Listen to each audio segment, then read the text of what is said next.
People are beginning to join us now, and welcome to our broadcast. You're looking at live pictures from Auschwitz I, just outside the iconic gate.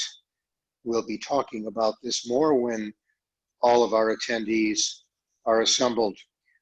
We're expecting almost 260 people today, and we're now looking at about 50 of them having joined us already, and the number keeps increasing.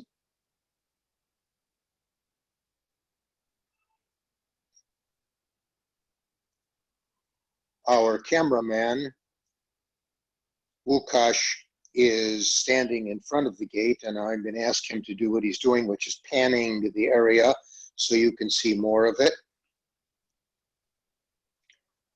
And great thanks to Łukasz Lipinski, who's there in Auschwitz. We'll be talking more about these sites. Some of the people on the call today, I think, have been there. Today's presentation will give people a chance to hear more about the camp and the efforts to preserve the remnants, which are now 75 years old from when they were last used for this purpose, but they're actually over 100 years plus old from when they were first developed as an army barracks.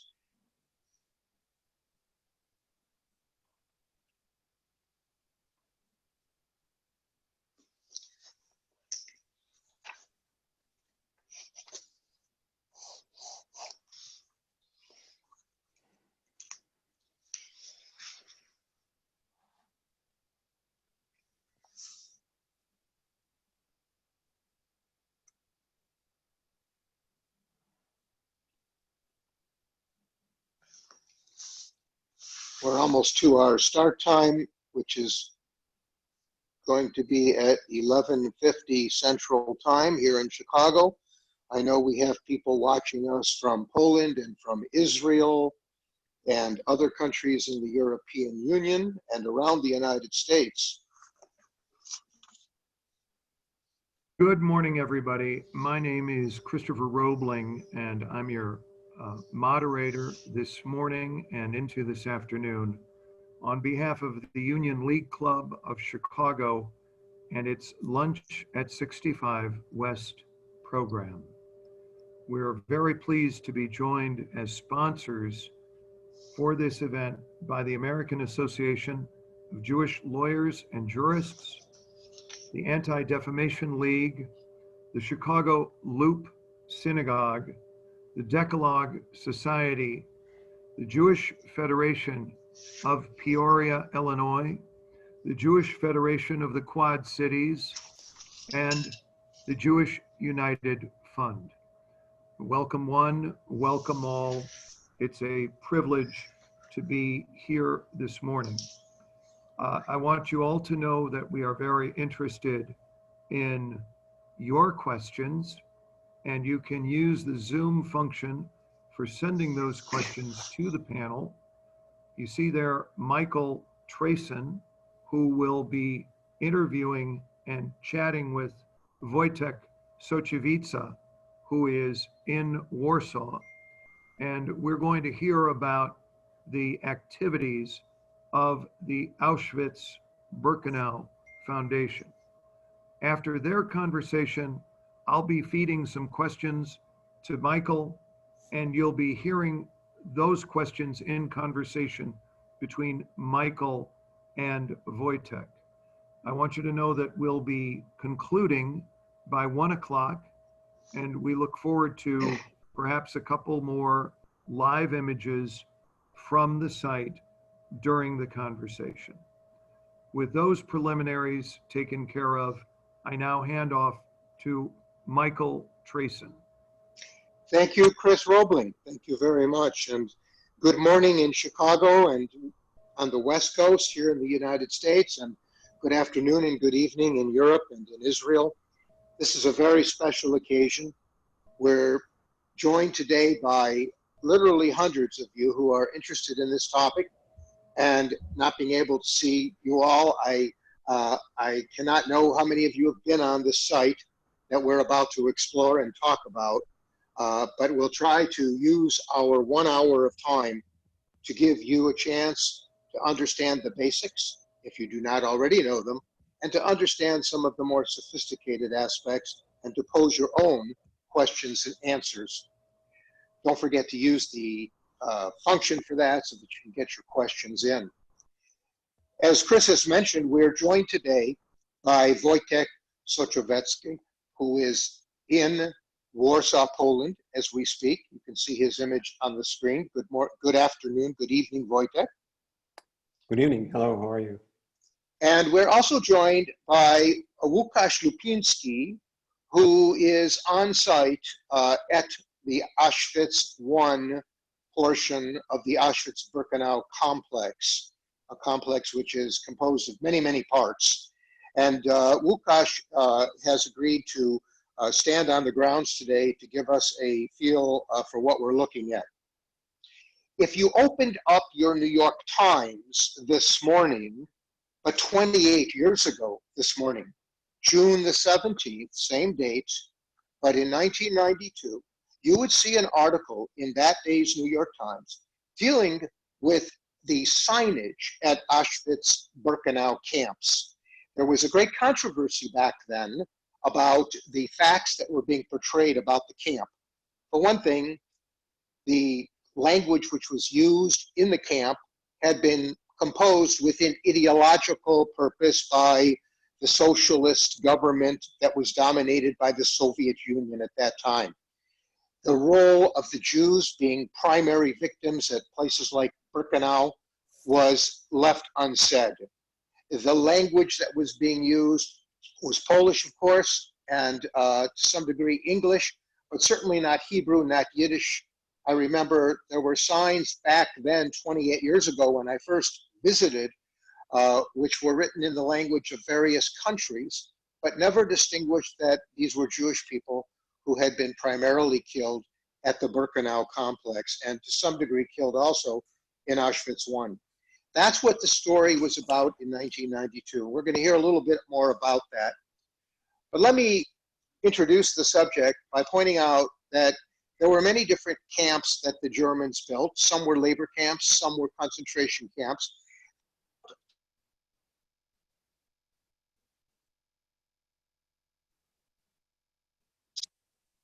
Were built for the primary purpose of killing Jews. The death camps were Auschwitz I, Auschwitz II, which is Birkenau. That was the death camp. Auschwitz I was not the death camp. And there was also Chełmno. Chełmno is not far from Łódź, Poland.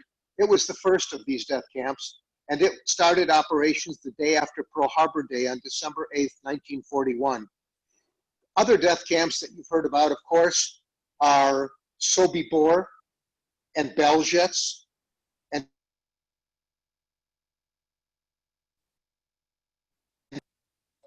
Majdanek. Majdanek is sometimes left out of that mix of death camps.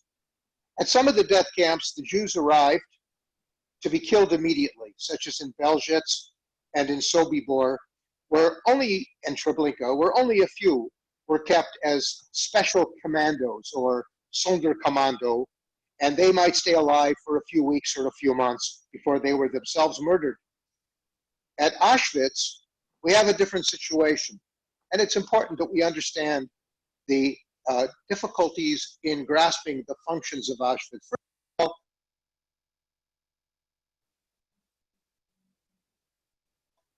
all, name for the town of Oświęcim, Poland.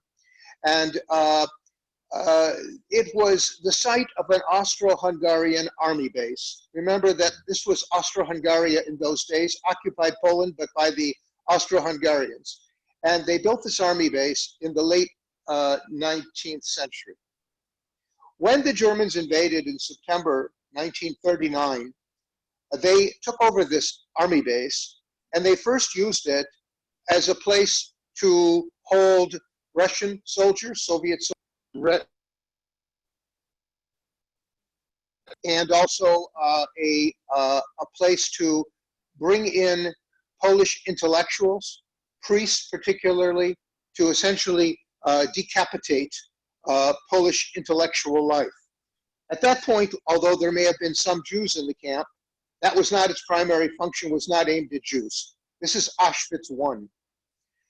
There came a time later, in the beginning of the 1942 year, when the camp began to be used to kill Jews, and Auschwitz II was built. That's Birkenau, which is about 1.2 miles away from the sites we are seeing today. I wonder if I can ask Łukasz to turn on his camera as we're standing at the gate of Auschwitz. Łukasz is there. And the fact is, over the gate, it says Arbeit macht frei, with the idea that this was a work camp. People marched in and out on a daily basis. There was a gas chamber there, but it wasn't for mass gassings. And eventually, you will see later in our pictures other sites within the camp. So now we're looking at Łukasz's broadcast as he is walking into the gate. The gate. Yes.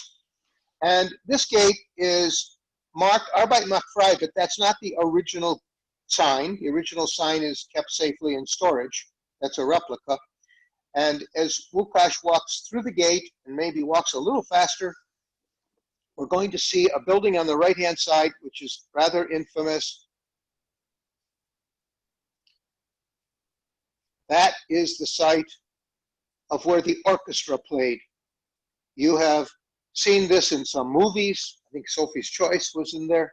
This is where the Jewish orchestra played while people were being marched in and out to work. And I've asked Łukasz to show us the sign in front of that, because the sign you see is written in English, Polish, and Hebrew.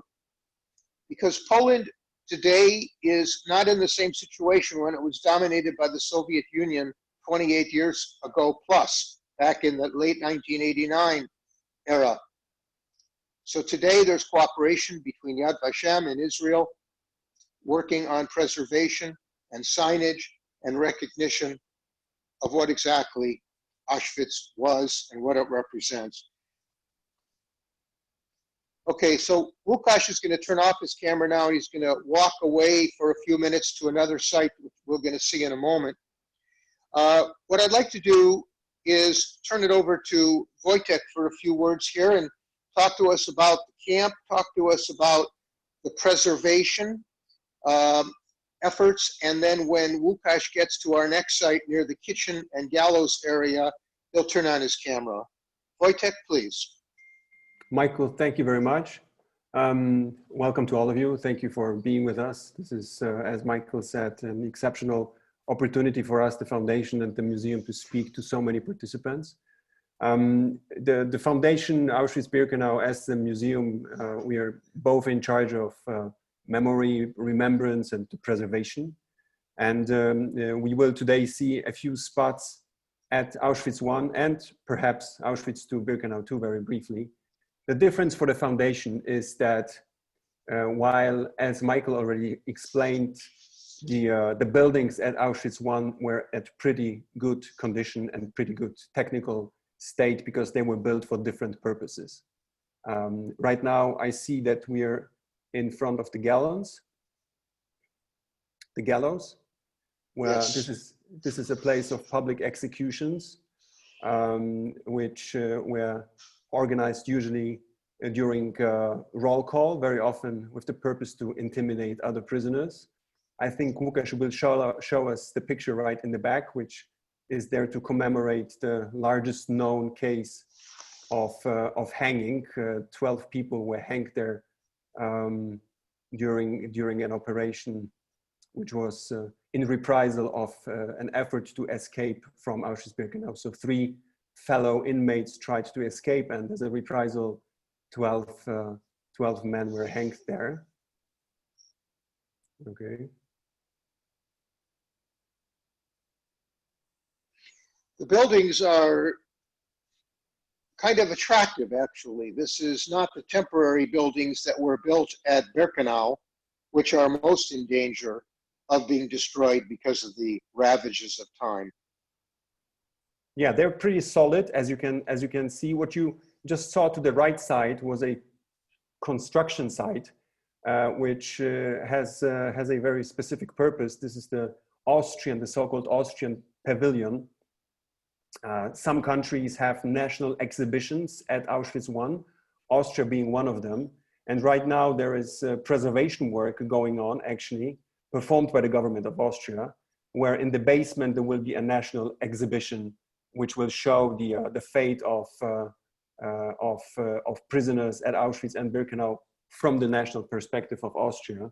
There is, of course, a couple of these national exhibitions, some pertaining to Central European states. Israel, of course, has its own documenting the fate of the Jewish victims. So this is not organized by the foundation. This is on behalf of, this is done by Austria itself, the one you just saw. But, Wojtek, can you explain the difference between the Auschwitz-Birkenau Foundation versus the Auschwitz-Birkenau Museum? Yeah, so the foundation was founded around 10 years ago. We actually celebrated the 10th anniversary of the foundation in December last year with Chancellor Merkel and Prime Minister Morawiecki at Birkenau, and survivors and many participants from all around the world. And the foundation was had one purpose in the beginning. Its purpose was to take care of the remains at Auschwitz and Birkenau. We have around 155 original structures from these times. There is kilometers, miles of barbed wire. There is watchtowers. There is personal items, remains of prisoners, glasses, combs, toothbrushes, etc., etc. And to many people, for many years, it was very clear that these objects as physical witnesses, as material witnesses, have to be preserved. And as you know, first of all, the buildings were not constructed, I mean, in Birkenau, they were not constructed to last for 75 years. Most of them had a very brief, specific and short purpose, which was to eradicate the Jews of Europe. And we today try to save those witnesses, those physical remains, from forgetting by extending their life, and especially making sure that future generations will be able to visit and see with their own eyes and try to imagine what it might have been like in 1945 when the camp was liberated, because this is the actual moment which we are trying to keep, and which survivors for many years have been trying to push us towards, that we need to preserve the authenticity of Auschwitz-Birkenau at the moment of 1945. So every preservation effort which is being undertaken by the team of conservators at Auschwitz and Birkenau, who are magnificent people, who do an exceptional job, which is, as you can see, extremely difficult also, because you have to imagine that many people, many employees, most of the employees of the memorial work actually on the site. So it is their daily walk to their work to pass these buildings and these terrible stories. And they do a magnificent job in preserving memory from those darkest chapters of our history. I think you'd agree, Wojtek, that the burden is very much on Auschwitz-Birkenau, because of the 6 death camps, the only other camp which has any remnants of the original buildings is at Majdanek, and it's much smaller area than is covered by Auschwitz-Birkenau. For the other 4 death camps, everything was removed and plowed under, and trees were planted, so that all you can see now is what you can conjure up in your imagination, rather than seeing any concrete remnants which you can see there at Auschwitz-Birkenau today. That's true, of course. Auschwitz-Birkenau is not only known in the world as the place of the Shoah, the symbol of the Shoah, it's also the best preserved. And by best preserved, I don't mean that it's in a good condition. It's the number of personal items, the number of the infrastructure of objects which need to be taken care of. I think right now we're approaching block number 10, 11. Are we there? Łukasz Yeah. will be there very, very, very soon. So, as you said, Auschwitz-Birkenau, the responsibility of our work at the foundation is based, of course, on the testimony of survivors and on the singularity of the Shoah, and the fact that so many Polish prisoners, political prisoners, Soviet POWs, Roma had been slaughtered there, and that this place needs to be must not be silent. It needs to speak, and this is our responsibility and the source of our responsibility. And it's the main challenge for the team of the conservation team is to keep the place authentic, and that's very often a very practical challenge. Because if you imagine that brick barracks were constructed just to last for 1.5 years, they were built not like these infrastructure items here, but they were built from one brickstone, which is around 12 centimeters thick. Now, in very difficult weather conditions like Auschwitz and Birkenau, with large humidity, with changes in temperature, with very shallow groundwaters, the infrastructure begins to work not only 75 years into the process, but much earlier. So, for example, the roofs become too heavy to be carried by the walls. And the team of conservators, they are facing enormous challenges, which I will speak about later. But right now we are entering block number 10. This is a prisoner block, infamous for pseudo-medical experiments by German Nazis. Around from 150 to 400 women, Jewish women, were held there and underwent sterilization experiments, which I don't need to tell you how terrible they were. Women were undergoing experiments. Some were killed intentionally for further autopsy purposes. Here you can see windows on the other side, on the right-hand side, which we will see in a moment. There were no open windows, because what Łukasz will show us is the yard with the infamous death wall, where prisoners were, thousands of prisoners were shot.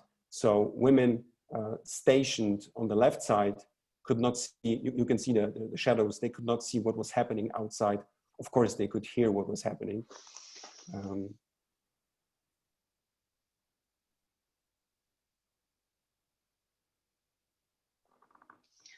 Okay, so this is the death wall, and prisoners were taken out here to be executed. And of course, the prisoners inside each of these barracks buildings could be witness to that, or their ears would hear the sound of the terror. In the building on the right, there were cells, and we're going to see a photograph of that because we can't enter the building today. What I want to emphasize here, Wojtek, is that Auschwitz is very much a symbol, and that what we're looking at today is an important symbol of martyrology for the Polish people and the Polish nation. There were horrors that were visited upon sacrificial lambs like Father Maximilian Kolbe. These are complicated stories. While Jews suffered there in Auschwitz I, it was primarily aimed, at least originally, at Poles. And that's why Auschwitz is so important in the story and the legends and the history of Poland itself. Part of the conflict that occurred between Jewish demonstrators and Polish demonstrators over this was a lack of nuance to understand how important this place is to both peoples. Yes.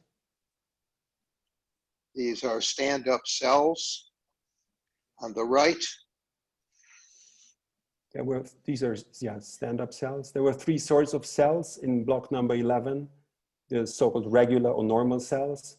Then there were dark cells with closed windows, where people were undergoing starvation, death by starvation. And then these stand-up cells, where you had on 1 square meter, on the right side, you can see one of these boxes. This is 1 square meter, and the wall was, of course, reaching the ceiling. It was not open like it is now. And on 1 square meter, there were 4 prisoners squeezed in. So you can imagine that the desk I am sitting at right now had to suffice for 4 prisoners who were put there overnight.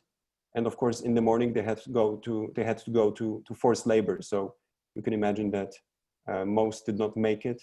There was no ventilation, there was no exchange of air, and they were squeezed in through these little doors on the ground. So the conditions were, of course, inhumane. People have asked questions. I'm sorry, Wojtek, go ahead, please.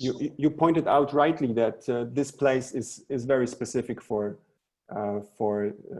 Jews, Poles, Red Army soldiers, the Roma, other minorities, political prisoners too, socialists, communists.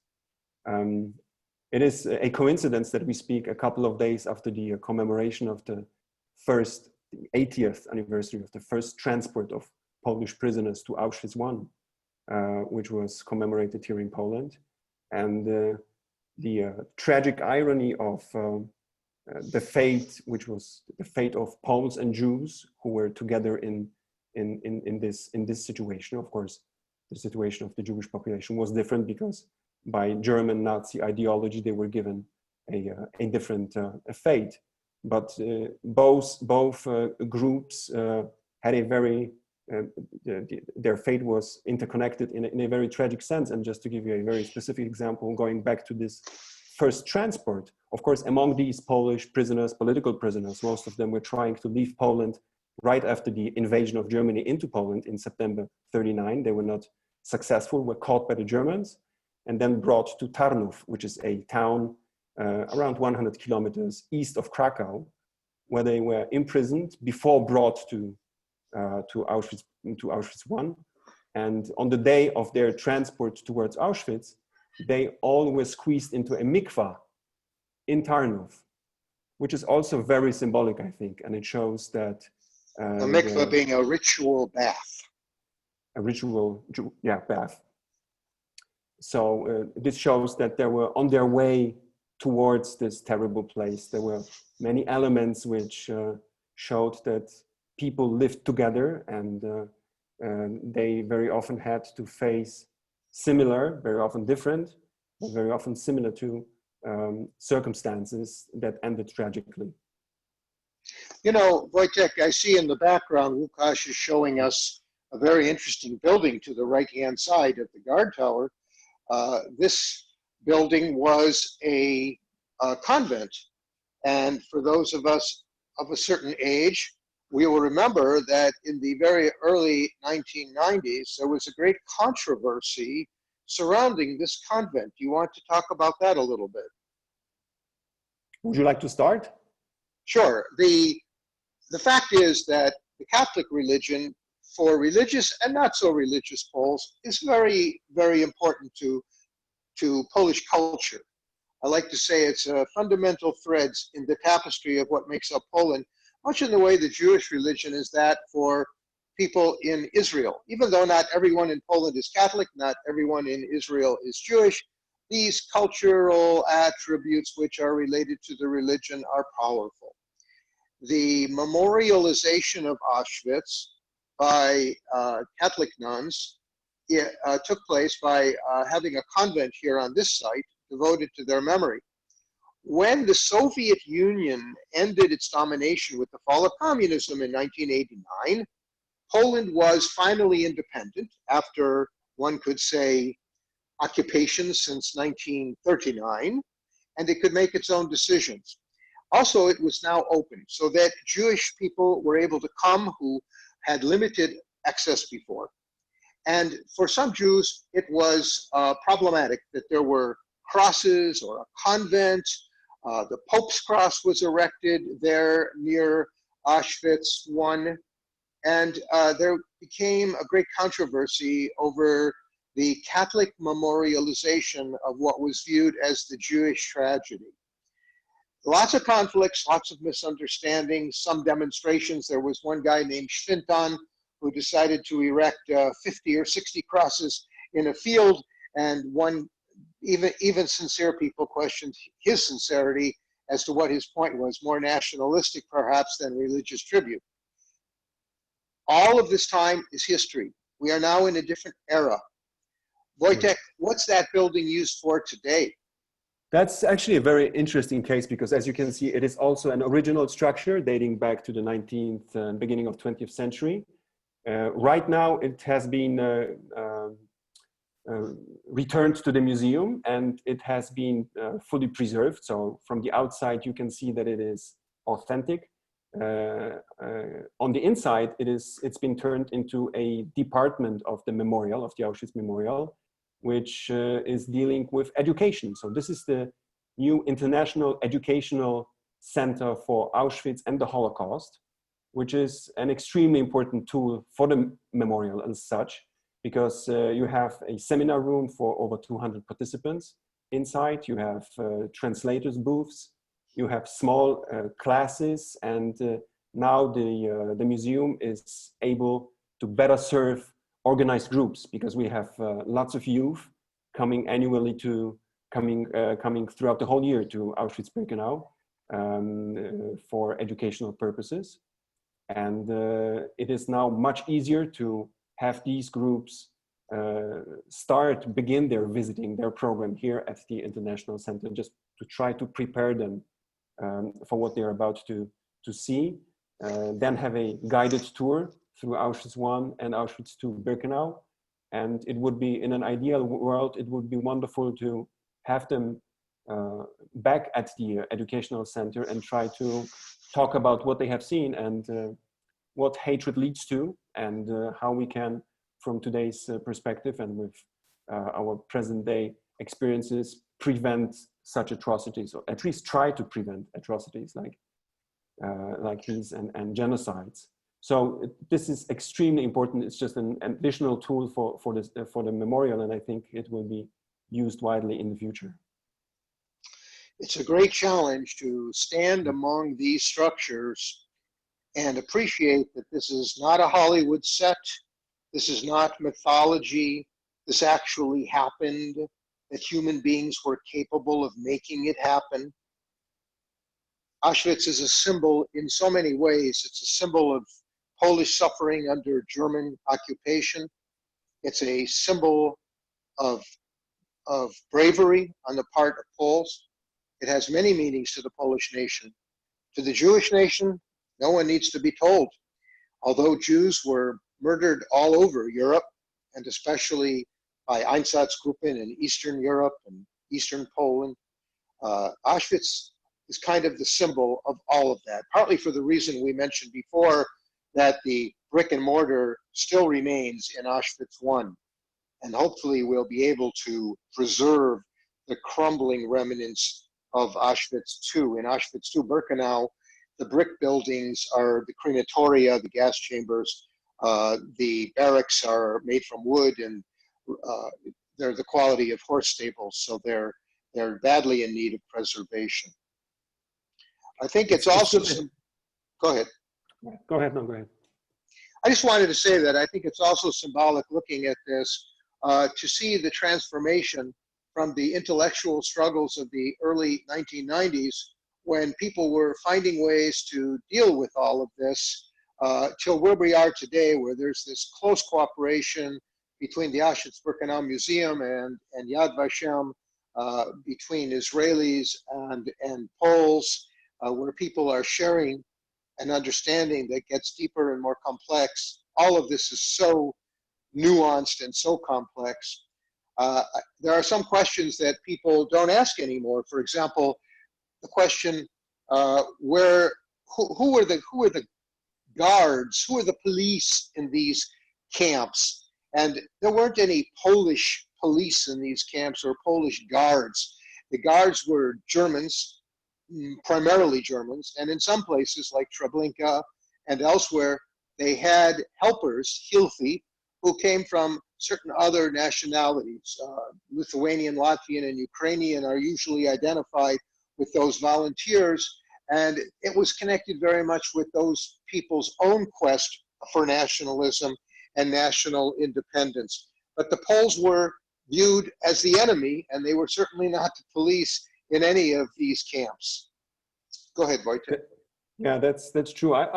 It's good that you mentioned that so many countries are involved in today's keeping up of memory, because the foundation is, I think, a very good example of showing how many countries are seriously involved in preserving this place. We are happily supported by 38 countries, the United States, Israel, Russia, Poland, Germany, France, the United Kingdom are just a few major ones, the Netherlands. We have also big cities which are supporting our mission, and wonderful, very generous private donors, many of them from the United States. And people, this is very often viewed as a financial issue, and many of my colleagues who years ago joined this cause, be it at Oświęcim or here in Warsaw, and they try to help. All of us start this job with the attitude that if there is a place which should be preserved, and everyone understands that it should be preserved, dealing with the darkest chapters of 20th century history, then it is Auschwitz-Birkenau. When you start this job, you all of a sudden discover that you do have allies, but it's not obvious that people want to share their money, because many people don't understand the challenges the team of conservators are facing, and how many objects there are to be saved, and how big the costs are. I can just tell you that in the beginning, when the foundation started 7 years ago, when the first project was kicked off to preserve the worst brick barrack, the one which was in the worst condition at Birkenau, we estimated that this would cost around up to $1 million and would not last longer than 2 years, the whole process, which in itself is long enough. It's a building which is, it's not very complicated in its construction.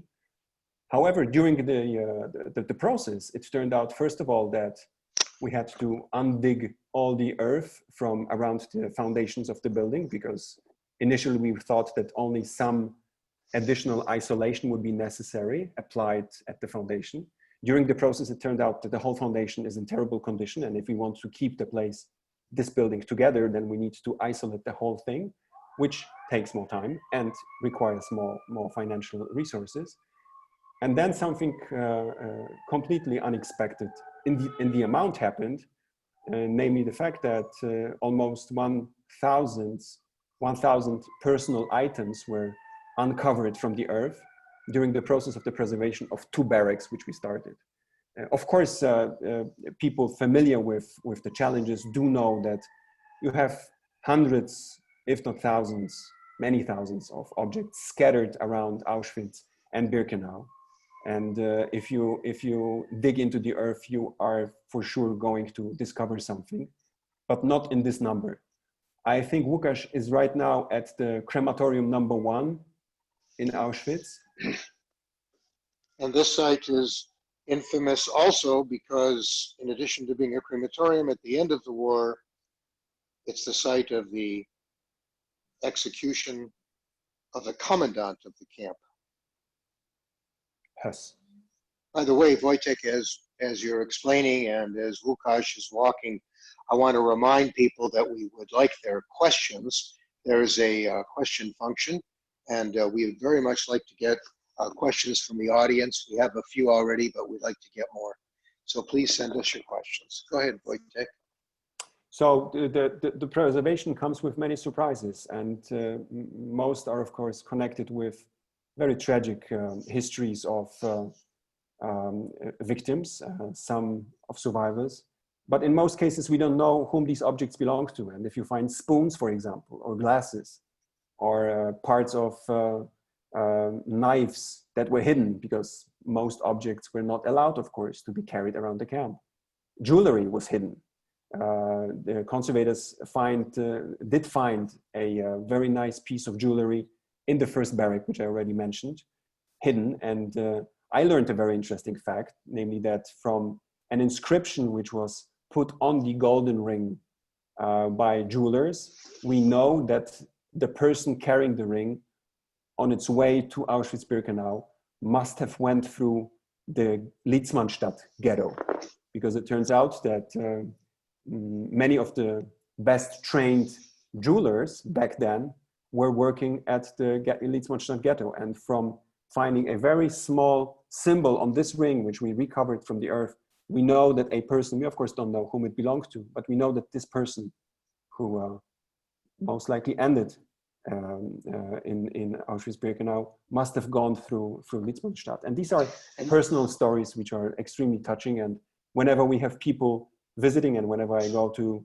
Birkenau to meet either private people interested in the story or interested in helping us, or politicians, representatives of governments and states, whenever you tell these stories, they change the nature of your cooperation with people. And this makes this project so unique, and this place so unique, because it is heart grabbing and it's tragic. And I suppose that is also why so many countries and so many private people want to be part of it. It is of course telling the story of the Shoah. But then again, it is nowadays an example of how international cooperation and international dialogue between different peoples should be carried out diplomatically, politically, on expert base, because the conservation team has, of course, collected an incredible amount of knowledge, know-how, which they are very willing to share with other places of memory, which don't have the expertise because they don't have so many buildings and so many objects to preserve. And you have to imagine that, of course, there are, in many cases, there is expertise which is only developed at Auschwitz-Birkenau. We did not know how to straighten walls of brick barracks that are 12 centimeters thin, because the golden rule of preservation is to keep authenticity, which means that we don't intervene if it's not absolutely necessary. So you wouldn't want any visitor to see signs of a conservator's intervention if it's not absolutely necessary. Because as I said, we want to keep 1945 as the point of reference. So when the walls began to walk away, to tend towards different sides, because the roof was too heavy for them, the team had to come up with ideas what to do, because you can't disassemble the wall, take it apart into individual brickstone. You have to find a way to straighten a wall without breaking it, and in order to secure it for future generations. So what they did, which is perhaps interesting to some viewers and listeners, is they constructed a massive triangle made of metal. They squeezed it almost against this wall, which was lopsiding. And in between the wall and this triangle, they have put in car jacks, which they came up with there on the spot. And then by very slow movements, they managed to straighten the wall and bring it into a vertical position, which had to be fixed then, of course, to the adjacent walls. But that was something innovative, you know, that's something they came up with there. And that's know-how that they are willing and ready to share with other places of memorial. So it's innovative. We're getting a lot of questions now, so I'd like to throw some of those questions at you also. I know you mentioned before Litzmannstadt, and people know that that was the Łódź ghetto, the Lodz ghetto. I mentioned earlier that Chełmno was located nearby there, near Dąbie. The question was asked, why is Auschwitz at the location it's at, and why were the other camps located where they were? What made the Germans pick these particular coordinates for the sites of these camps? Do you want to respond to that? Yeah, I can certainly start. You know, the logic was manifold. First of all, it was Auschwitz was very well connected because it's close to an industrial area, very close to Silesia. So there were railways which were good connected with most countries in Europe, certainly with the region, with Central Europe. So it was easy and fast to ship people in and out. Secondly, of course, Poland was and Eastern countries were natural areas of large Jewish population. So it was only a simple technical solution for the German occupant to organize camps of execution and extermination at areas where they had natural Jewish populations. So they wouldn't have to transport them across all of Europe and organize the crimes. Yeah, Auschwitz was a major railhead, and I think the expression location, location, location is exactly what dictated the location of these camps. What is also important, if I may, one more point is that those camps had to be well connected to Germany, because camps were not only sites for killing people, for industrial machinery of killing, there were also sites of money making, because personal items, personal goods, money, clothing were taken away from prisoners and by train brought to the Third Reich. And that was, of course, in many cases, winter aid, because as you know, as the war was progressing, the conditions of the German economy was worsening. So the Germans came up with the idea that taking away personal items would be a nice way to enrich themselves and support their own population. And it was, of course, also in their ideology, their crazy ideology, to eradicate all traces of Jewish life. That is also something we come across very often in our work, that if you eradicate any physical remains, be it clothing, be it toothbrushes, personal jewelry that is telling stories of your family, and then you gas people and burn them, then nothing remains of a human being, which means that there is no memory of traditions, there is no memory of the people. And this logic turned around is a very important motivation for our work, because we are trying to save these objects to prove that Hitler and his followers were wrong.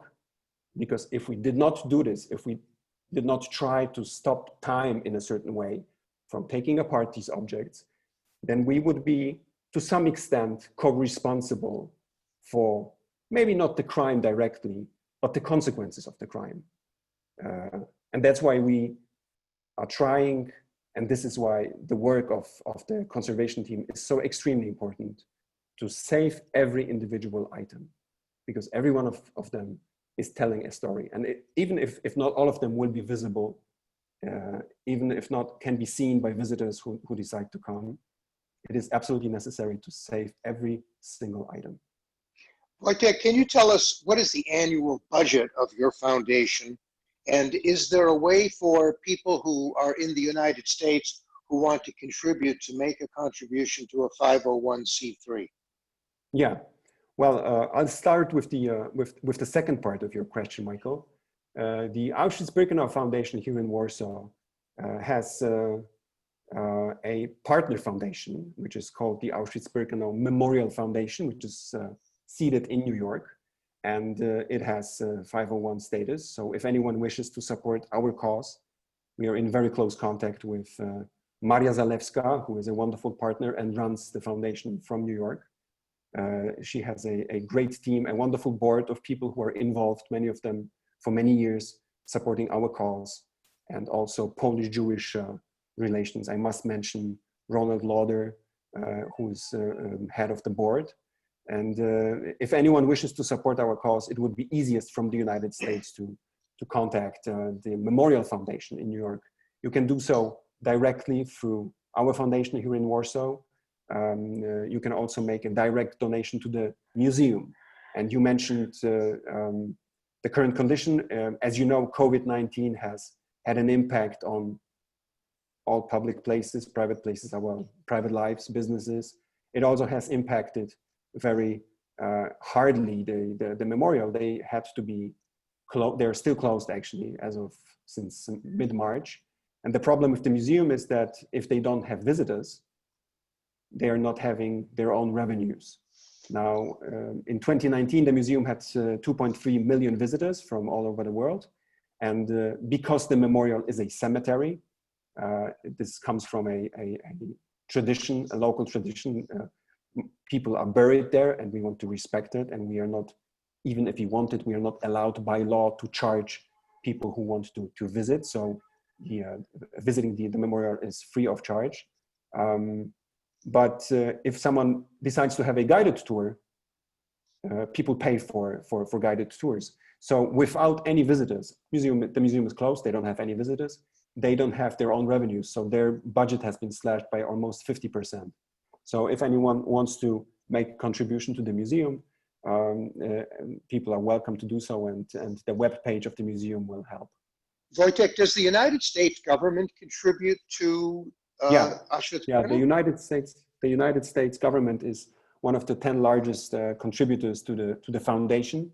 Initially, the US government made a donation of $15 million around the 75th anniversary, which we commemorated on January 27th this year. We heard from the State Department that they would make another donation of $2 million, which is a very generous gift. I'm going to interrupt you a moment because I see our colleague Łukasz has gotten into his car and driven the mile away to the iconic entranceway to Birkenau. Birkenau is Auschwitz II, the second part of the Auschwitz camp. And these tracks are well known. By the way, not all of the Jews who were brought there, particularly the Hungarian Jews in the 1940 in April and May, they didn't come on these tracks. They came onto another set of tracks that was nearby. Am I correct about that? Yeah, you're correct. This is not what you can see inside. This is not the only ramp where Jews were taken out of the cars, the train wagons. There was another which was more distant from the death gate. During the course of the construction and the buildup of the site, some elements had to be adjusted so the killing machine would be working more efficiently. This was, by the way, also the reason why a German company named Topf und Söhne, which was in charge of providing the ovens at Auschwitz I, meant to burn as many bodies as possible. They later improved. It's difficult to use these words in this context, but that was the logic back then. Improved the efficiency. So Topf and Söhne learned from their experience and were provided with information as to how efficient the ovens at Auschwitz I were working, and improved the efficiency at Auschwitz to Birkenau. You can almost see the ruins at the horizon where the gas chambers and the crematoria were located, and that was the final destination. Łukasz's pictures are making some of us tremble just looking at these sites, thinking of Mengele selecting on the ramp who would go immediately to their death and who would go into labors or who would be used for experiments and the twin experiments. Wojtek, one of the questions we have from our audience is whether this is a UNESCO heritage site. It is, yes. It is a UNESCO heritage site, and that means that it comes with lots of limitations and restrictions, which is very good, of course. I think it's been a UNESCO site since '79, and it is known as a World Heritage Site. What Łukasz is showing us right now are remains, and farther down the site you will be seeing, as the picture gets sharper, barracks, actual barracks. This is an area which is under the supervision of the memorial of the museum, but this is also the area where the foundation is developing its projects, and we won't be able to see, but there are somewhere at the end should be white tents covering brick barracks, those which are in the worst condition, which need to be saved in the first place, so they don't fall apart, so they don't pose a security risk also to visitors, which is extremely important. You have to imagine that with 2.3 million visitors, not all of them are entering, of course, every building, but even with a few hundred, with 100,000 people walking on these roads, these routes, entering these buildings, they are all affected. There is cases, there has been cases, this is also sometimes brought up, of vandalism, which is maybe not the right word. I'm referring to graffiti, signs which by some visitors who are not, obviously not prepared to visit as such like this, are being left on the walls. And this is also a very interesting challenge to the conservators, because it is their job to remove these signs without spraying, for example, new paint on the walls, because as I said, they need to keep the original layers of paint, if there are any, intact. So what they do is they apply a very special technique by putting very small dots of paint, which is the exact same color as the original paint, on these inscriptions, these examples of vandalism. And it turns out that the human eye, this is interesting for me, I have learned this, the human eye is not able to recognize these inscriptions if we cover only up to 60 to 70% of these new inscriptions. So we don't have to cover the whole inscription, paint it over. It's enough to put very small dots on letters, for example, to make them disappear for the human eye, which also allows to limit the invasion of a conservator there. By the way, Wojtek, does Israel contribute financially to the camp's preservation? Yes. It's also one of the 10 biggest donors. We received $1 million from the state of Israel. And that was, as far as I know, not very obvious that they would do so, because Auschwitz is outside of the state of Israel, and they have their priorities, which is very well understood. But the foundation managed to approach Israel in the right manner, and we didn't have to convince the state of Israel very long, but it came as a surprise, and was and now it's one of the 10 biggest donors. We do have naming walls of all the donors, public and private, in Auschwitz I, and Auschwitz and Israel is listed there. So this is wonderful. I must say that Israel is one of the most active members of the foundation. We do have an international committee which where all representatives, be it ambassadors or special envoys for Holocaust issues, are sent by their countries, and Israel is one of the most active members from those 38 countries who participate. And was the execution of the commandant of the camp was carried out after a trial in Poland, correct? And the execution was under Polish authorities, correct? Yes, Polish authorities and Polish law. Yeah, he was brought to justice right after World War II, and there was a trial, and the execution took place, as we saw in Auschwitz I. But that was, of course, recently we've seen photographs of the staff, the German staff, celebrating, having picnics, playing music, enjoying themselves on outings. For the Germans who were working there, this was a job, either in their civilian role or their military role. They somehow came to an accommodation with what they were doing, and they looked like they were regular employees of a major undertaking. Only an undertaking that is horrendous and hard to describe.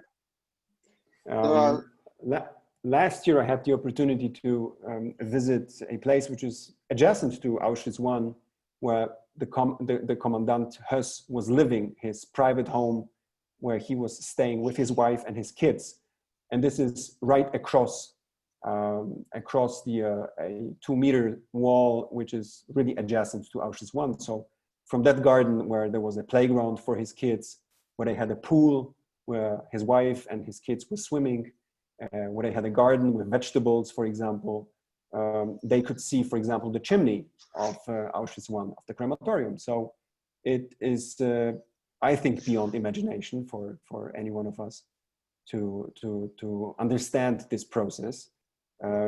It is probably easier to understand employees, as you said, who were entering their place of work in the morning and were leaving this place and going to their homes more distant. Of course, this was still unexplainable, but a commandant who is living next door with his family in a peaceful way, and whose kids are being brought up in this atmosphere. And they, of course, had forced laborers at their home, people working in their kitchen, in the garden. And this place is pretty well preserved, you know, because nowadays this is also a very specific topic from this place, that many survivors came back after 45 to save the place from being forgotten. And many survivors wanted to be in charge. So they were the first ones to take care, and they were the first ones to organize the memorial in 1947. So many employees and the management staff were recruited from people who once were prisoners of Auschwitz.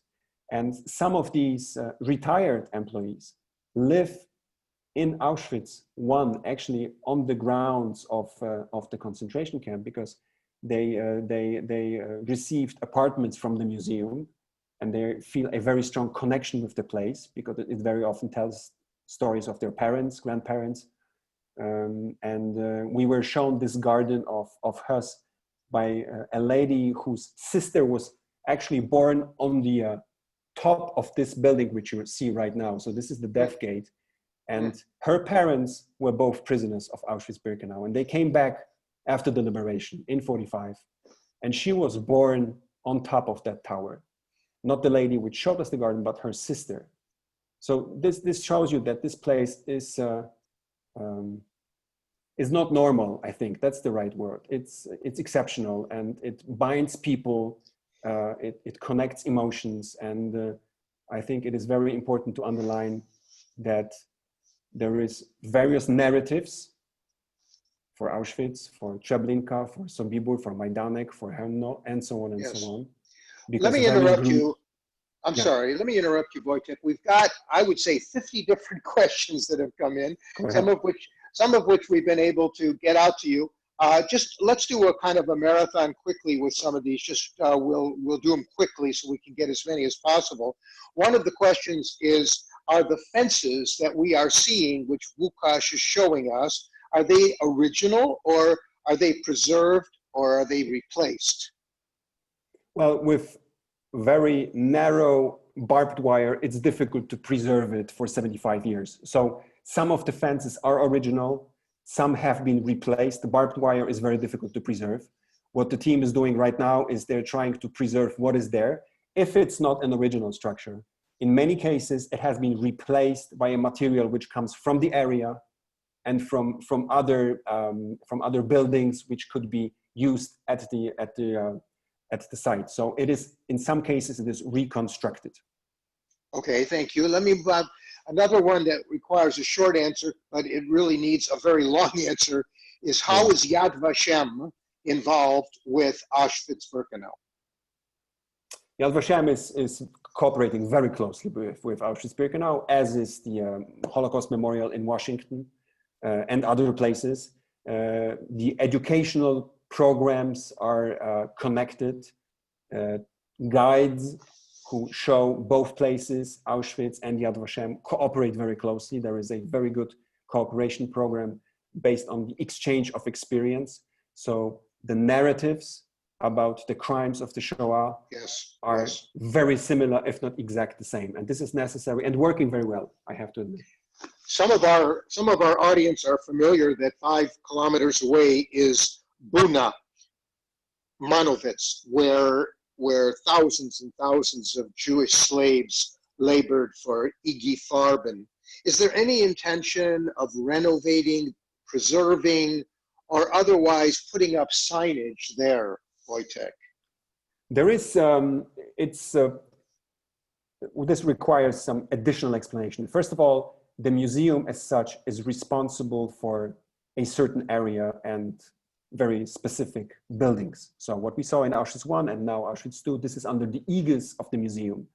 The Auschwitz-Birkenau Foundation is preserving all remains which are under the aegis of the museum. And as one of the viewers has rightly pointed out, there is much more that is not controlled under the authority of the museum, because of course the town of Oświęcim and the village of Brzezinka were used by Nazi Germans to for industrial production, for forced labor, and there is endless cases of buildings, of remains, which should have been taken care of or should be taken care of in the future. However, they're beyond the reach of the museum and the foundation. Wojtek, Next I'm one. sorry to cut you off. I want to get a couple more questions in because we're in the last 4 So minutes. Buna is not of our included. time. Just to follow up, Buna is not included. Okay. Is there a plan to make the archives of Auschwitz Museum available online, like those of the U.S. Holocaust Museum and Yad Vashem? There is work in progress. I know that there is lots of information, many archives, information about prisoners, their whereabouts, their fate if they were, for example, forced in death marches to other concentration camps. This is available, but the digitization process is going on, and the foundation will also be involved in supporting the museum with these efforts. So much more will be made available, yes. Okay. There's also questions about whether, the question is, did Polish people who worked at or knew about Auschwitz resist or report on what was happening? You know, I mean, clearly we know the story of Jan Karski's reports to the US government. We also know about the 2 escapees who went back to their home in Slovakia and reported. Word had gotten out about Auschwitz. There weren't any Poles working in Auschwitz, and there was practically no possibility of Polish civilian population revolting. Can you comment on that at all? Yeah, people, well, the camp we are seeing right now, so Auschwitz to Birkenau, was actually a very small village, and people used to live there and work there. Yeah. Poles, peasants, were settlers in this area. So of course they were moved away and their property was taken away. And for example, the brick barracks, which we are preserving right now, the brickstone comes from houses in many cases of Polish peasants who lived in this area. So some of them were brought into the camp, others were just moved out. A very good example of a Pole, a Catholic Pole, who was involved in spreading the word about the atrocities of Auschwitz-Birkenau, is the founder of the foundation, Władysław Bartoszewski, who is an Auschwitz survivor. He was born in Warsaw, and that's where he was imprisoned by the Germans and then transported to Auschwitz I. But he was, luckily, he was saved by 2 doctors, medical doctors, who took care of prisoners in their worst conditions, and he was somehow saved and then freed. It's not really clear about the conditions and circumstances. His mother used to cooperate with the Red Cross. It is likely that she was able to help him somehow get out of the prison, the camp. However, he, upon leaving the camp and recovering in Warsaw, because he was facing death, he was exhausted and of course ill.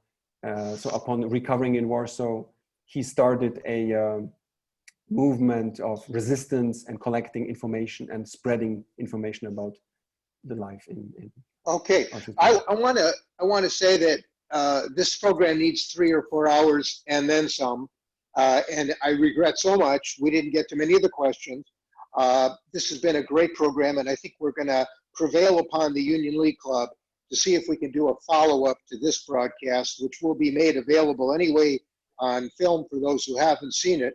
I cannot express to you my appreciation in sufficient words for what you've done today.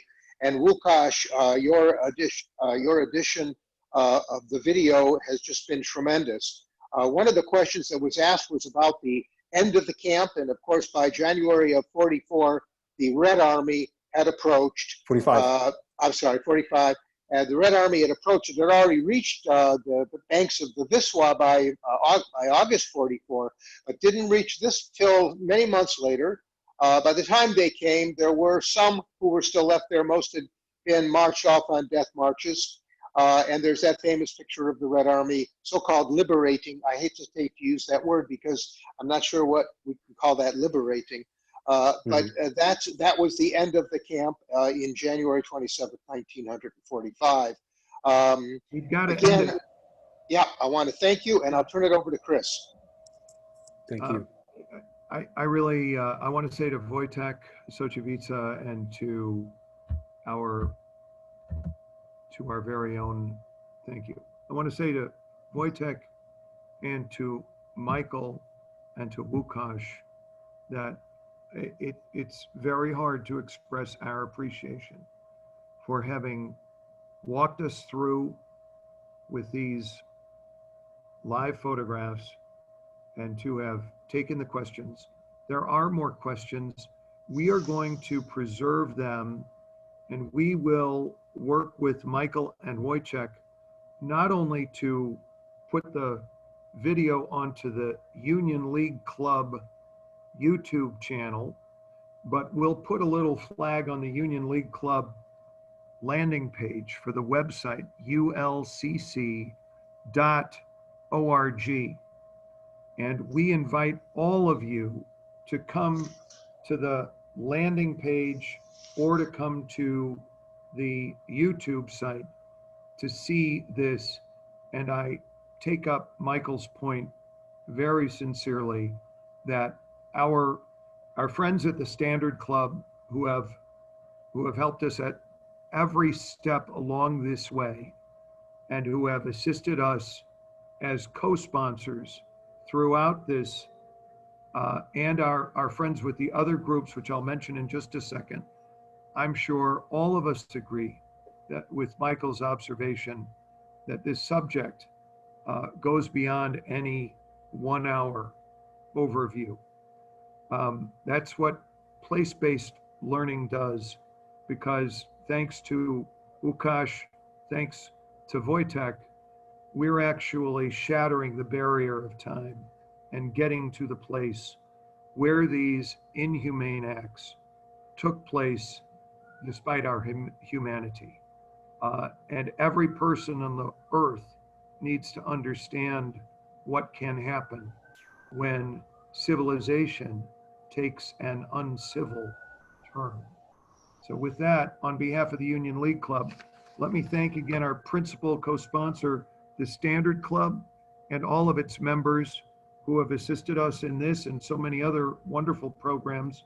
And I want to thank the American Association of Jewish Lawyers and Jurists, the Decalogue Society, the Jewish Federation of Peoria, the Jewish Federation of the Quad Cities, the Jewish United Fund, the Anti-Defamation League, our close friends at the Chicago Loop Synagogue.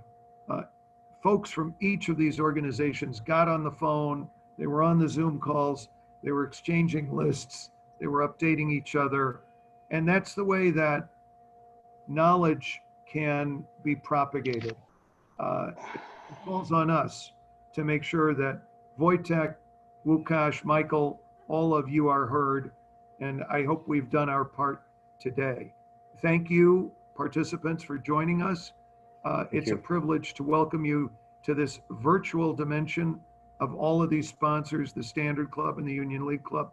My name is Chris Roebling, and this concludes our program, Auschwitz, Preserving a Place of Terror. Thank you. Thank you. Thank you. All the best.